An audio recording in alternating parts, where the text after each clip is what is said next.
આપણે બધા છે ને ક્યારેક ને ક્યારેક તે વાતથી પરેશાન થઈએ છે કે બાળક છે ને બહુ જીદ કરે છે. પણ વિચારવાનો પ્રશ્ન એ છે કે બાળક જીદ કરે છે શામાં? બાળક જીદ એટલા માટે કરે છે કે એને હજી પોતાની લાગણીઓ વ્યક્ત કરતા નથી આવત, એને પોતાનું મન મનાવતા નથી આવત. એના માટે તો એની નાની અમથી જીદ કરીને એ જ એની આખી દુનિયા છે. બાળક જ્યારે જીદ કરે ત્યારે આપણે શું કરીએ? આપણે મોટા ભાગે એને વઢીએ છીએ કે મારીએ છીએ. પણ શું ખરેખર આ રસ્તો સાચો છે? બાળક જ્યારે જીદ કરીને રડતું હોય ને ત્યારે ગરમ ના થવું જોઈએ. જો તમે પણ એની સામે ગુસ્સો કરશો તો વાત વધારે બગડશે. એ સમયે થોડીક શાંતિ રાખો. બાળકને એવું લાગવું જોઈએ કે ગમે તેટલું રડવા છતાં પણ છે ને તમે શાંત છો. તમારી શાંતિ ધીરે ધીરે ધીરે બાળકને ચૂપ થવા ઉપર મજબૂર કરી દેશે. બીજું, બાળકને એવું ક્યારેય ન કહો કે તું ખોટો છે.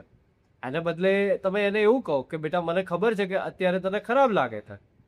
જ્યારે બાળકને એવું લાગે ને કે મમ્મી પપ્પા મારી વાત સમજે છે, ત્યારે ઓટોમેટિક એનો અડધો ગુસ્સો તો ત્યાં જ ઉતરી જાય છે. એને વઢવાને બદલે પ્રેમથી ગળે લગાડીશું, જાદુ જેવું કામ કરશે.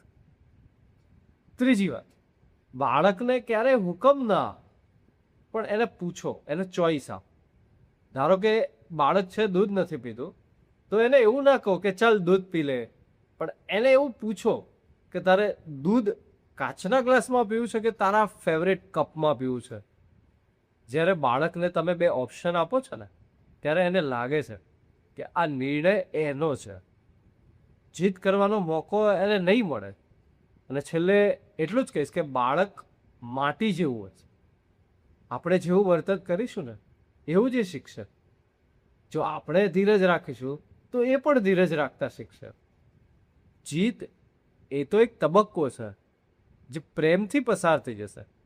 બસ થોડો સમય એને અઢળક પ્રેમ આપો, સંતાન આપોઆપ સમજી જશે. વિચારજો. ફરી મળીશું.